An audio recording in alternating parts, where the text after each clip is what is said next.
Shout out to the Latte Firm people. They obviously do good content over there, and they on a regular basis have Sammy Moltbell on their platform.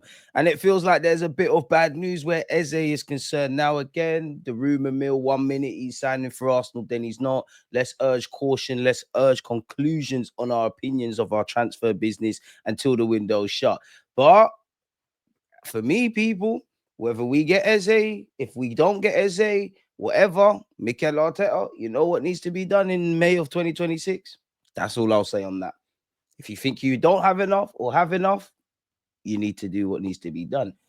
Sammy Moltbell has said, people, do I think Eze to Arsenal will happen? As of today, I would say not happening. Well, to be fair, as of today, it's literally not happening. We're clearly focusing on outgoings. There's been no bid made. I don't know even if in an ideal world, Arsenal would make a bid or would get the deal over the line because Crystal Palace are playing in the Community Shield this upcoming Sunday. So it's not right. It's not wrong. Sorry, like it's not wrong. It's not what we want to hear, but it's not necessarily wrong. And when you look at it from a different perspective, this is not to say we're gonna turn around and get Eze, but that's the truth. To be fair, where I think there might be leeway is if they can sell Leandro Trossard and maybe one other, Eze could arrive as a multifunctional forward, which is exactly that. Like it's clearly seen as a multifunctional forward. That's not to say one of Rice or Zubimendi couldn't be dropped, and you have 1-6, and Eze is an option in the 8. He could play off the left or in the 10, but in reality, he's clearly not seen as an out-and-out winger, probably by Mikel Arteta and Arsenal.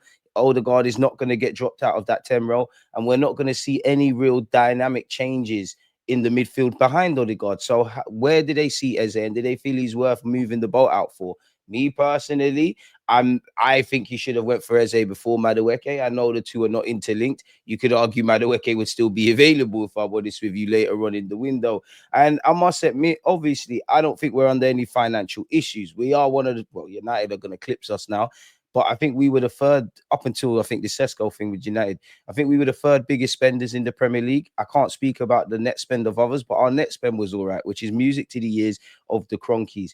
Personally, I think it's a bit crazy. It kind of feeling like this selling to buy again, one in, one out kind of thing.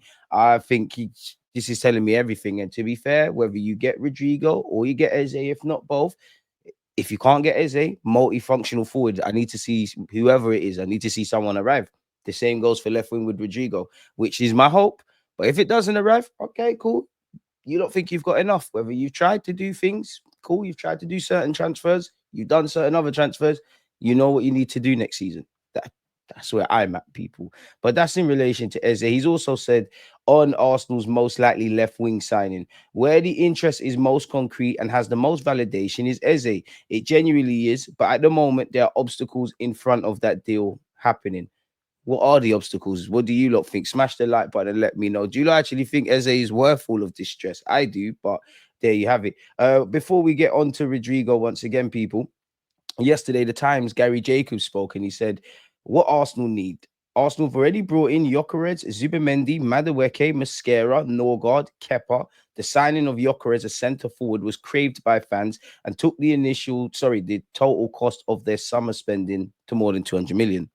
They prioritized players who had a good injury record. Mikel Arteta still wants to add a direct left winger and potentially a creative midfielder, helping to create a style that has been noticeably more direct at times in preseason games. He has spoken about Madueke can play off the left and the right. Now, a direct left winger. Obviously, Eze can go forward. He can take you on and do all of that kind of stuff, right? We all know that. And I to be honest, I'm at the point now, for me, if it was up to me, sign Eze. I understand the financial cost. Where is he going to play? And also the double-edged sword of saying, where is he going to play? But also you need a big squad. For me, sign the guy, work it all out after. He's a good player. He's a Bobby Dazzler. He can make things happen. He puts pressure on spots. He can lock down a role. He makes us stronger. And he shares the burden of creativity or the creative burden on these attackers. But this tells you that a left winger is more of a priority than a creative midfielder. Obviously, Eze is multifunctional. But if we took those words for gospel, surely that means throwing your eggs into the Rodrygo basket a lot more than the Eze. I don't know, people. Again, smash the like button, subscribe. Let me know your thoughts, people. Have we really been that more direct during preseason? I'm not sure, people. There's been elements, to be fair. What may happen? They plan to approach Crystal Palace about Eze, an attacking midfielder, and must wait to see if Rodrygo, a forward, can leave Real Madrid on loan. Every day there's something new with him. They are in talks to offload midfielder Fabio Vieira, who has interest from Stuttgart, amongst other clubs, and Reece Nelson to Fulham. Zinchenko, Kivio, Lokonga, and Trossard are all available, also all available. So we'll have to see what's going on there, people. Again, as I said, jumping back into the Rodrygo stuff. Arsenal's interest in Rodrygo is absolutely genuine, but the stumbling block is the cost and the wages, which will be 250k per week, if not more. If it was a loan, there would have to be some sort of obligation. But I'll find the money, man. Put the money down. Run them their 80 million next year. We've got a year to save up, man. Let's just get it done, man. To be fair, I can't see us. Well, I can't see us getting both Eze and Rodrigo, but there must be a way to facilitate it. I know I'm no transfer expert, I'm no accountant, but there must be a way, man. Let's just assume it's 80 million for Rodrigo in terms of an IOU for next year, and it's 60 odd million for Eze. That takes our spending to just pushes it just over 300. But you could off balance that with some sales, man. We can make, if we really want to, you can make it happen. Or again, forget Rodrigo and Real Madrid. Just concentrate on the player, like his ability and what you see on the pitch. The same goes for Eze. If you can't get these two names, you must be able to get two people that look like that and well, not look like that, but play like that, and doing all of those kind of things. The Sun has linked us with Ademola Lookman, people. Sunsport understands Arsenal are keeping tabs on Ademola Lookman's situation should they miss out on other targets, including Eze. A move for Lookman would also come into play should Trossard leave this summer. Atalanta want 45 million. I must admit, I don't see us going 45 million for him. I think, 45 million for him, 50, 60 odd. Pardon me for Eze. I think we'll explore other targets. I haven't Lookman though. Do you not rate Lookman like that? Would you have Lookman?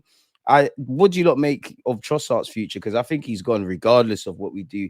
Big up Miles Lewis Kelly's been nominated for the Copper Trophy, and there's been a lot of Arsenal current players that have been nominated for such, including our striker Gyökeres. Don't let Man United fans gaslight you into this striker fighting business, because they're getting giddy over someone who's got 13 league goals. We've got someone who's a Ballon d'Or nominee. It's a bit mad because you would have imagined once upon a time Gyökeres would go United, Sesko would be here. So it's like two polar opposites, really.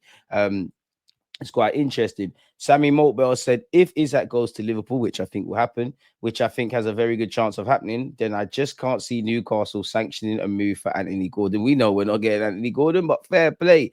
At the start of the window, I had a conversation with someone with good connections. He alluded to the fact that Gabby Martinelli wouldn't be available this summer, as last summer wasn't his best. There was probably an internal admission they wouldn't be able to attract his book value in this transfer market. I think it's been decided that they'll hang on to him for at least another season and maybe revisit that situation next season in the hope he has a good season. It's a World Cup year, my boy. Come on, Martinelli. He's contracted until 2027 with the option of another year. Again, it's probably easier to move on Trossard, but again, Mr. Martinelli, Mr. Odegaard, to a different degree, Kai Havertz. It seems like there's an element of more ruthlessness, even like what you've seen with Tomiyasu. I love Calafiori, but I don't think it will be another Tomiyasu moment where we're just persisting with players. Calafiori, I back your potential regardless, but you might be someone moved on. We need to be serious. Fulham's approach for Reece Nelson will be a loan initially. What they're trying to work out is if there's an option or obligation attached. I think the best that Arsenal are going to do is an obligation, but even that's probably a stretch too far. So then it's another bit of nonsense, really. I mean, obviously he's on 100 grand a week. Be nice not to pay some of those wages, but for Reece, it makes sense to cut. I mean, what's going on with Zinchenko to Fulham then? Can't we use you in a make weight to go Crystal Palace? It'd be interesting to see if Kivio, Lokonga, Fabio Vieira, or Reece Nelson, any of them will be involved on Saturday against Bilbao. You would imagine Lokonga by default, because I can't see him going anywhere. But yeah, man, some of these players seem like they're putting the finishing touches on leaving. I think there's a chance that Trossard could leave Arsenal. At the start of the window, when there were positive talks over his contract, I thought that was near nailed on that he would stay. I think his contract situation hasn't progressed at the rate Arsenal had hoped. While I think his contract deal is there or thereabouts to be agreed in principle, he has fallen short of signing it. It's certainly one to watch. From what I've heard over the past 5 days, there's a chance that Trossard goes. Fair play, people. What do you lot make of that? If Arsenal cannot afford to offload if Arsenal cannot offload, definitely not afford Albert Sambi Lokonga permanently, he'll be made available for loan at the back end of the window. I mean, gave him a new deal. What was the point of that then, really? So there's the prospect of Reece Nelson and Lokonga leaving, but still being on loan. So we haven't really dealt with that. Fabio Vieira seems ever closer to going to Stuttgart. Doesn't seem that Kivio's going to Porto, but you just never know. Juventus have been thrown in. Zinchenko has gone radio silent. So it seems like the quicker we get some outgoings, the quicker we can actually entertain Eze Rodrygo. Now, Rodrygo's one thing. Eze should be here. Do you not think it's more realistic we push the boat out for Eze, or if we get purely just Rodrygo on loan? And which one would you go to? Would you rather, if I think you need both, or you need the skill set of both. But if you could only have Eze or Rodrygo, where are you leaning to? Because you always just got to when